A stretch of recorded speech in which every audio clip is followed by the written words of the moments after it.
Good morning! Good morning! Hello there again guys and welcome back to my mini vlog. For today's video ay sasamahan niyo akong magluto ng masarap na bukan siomai at magsaing na rin. Mag-isa lang ako ngayong araw kaya naiwan sa akin yung gawaing bahay. Okay na rin ito para alam partner ko na magaling ako magluto. Hoy! Kaya kung napapanood mo itong video. Hoy, masyadong pabebe. So, maaga na akong nagising ngayon para mag-prepare. Meron akong Japanese class sa umaga at Vietnamese class naman sa hapon hanggang sa gabi.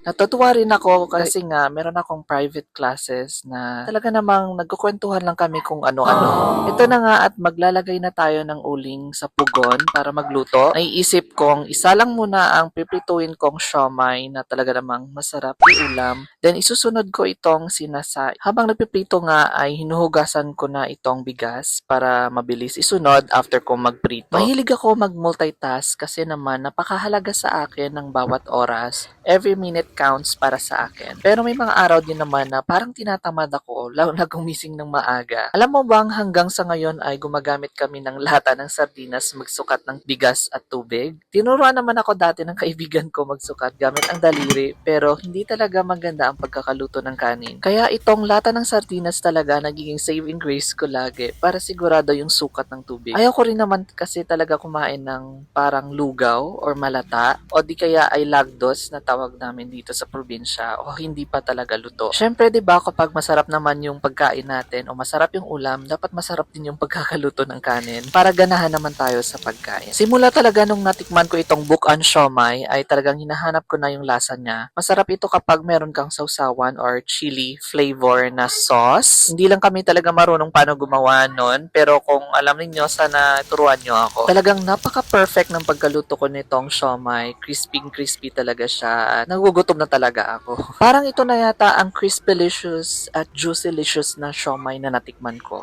Parang madalas na din mag-brown out dito sa amin at talagang sobrang init. At ang hirap sa part ko kasi nga nagkaklase ako, tumatagaktak talaga yung pawis ko. Inaabot pa naman ng isang oras yung klase ko madalas, tapos walang electric fan o walang hang. Sobrang init talaga, lalong-lalo na sa hapon. Hindi ko maiwasan na magpunas ng pawis o di kaya parang napaka-uncomfortable ng itsura ko. Luckily, I finally got this Orashare waist fan.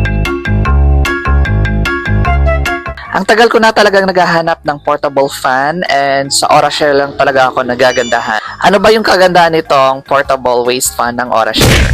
It's charging. Nakita nyo naman, I'm charging using my Orashare portable waist fan. Pwede din itong emergency light.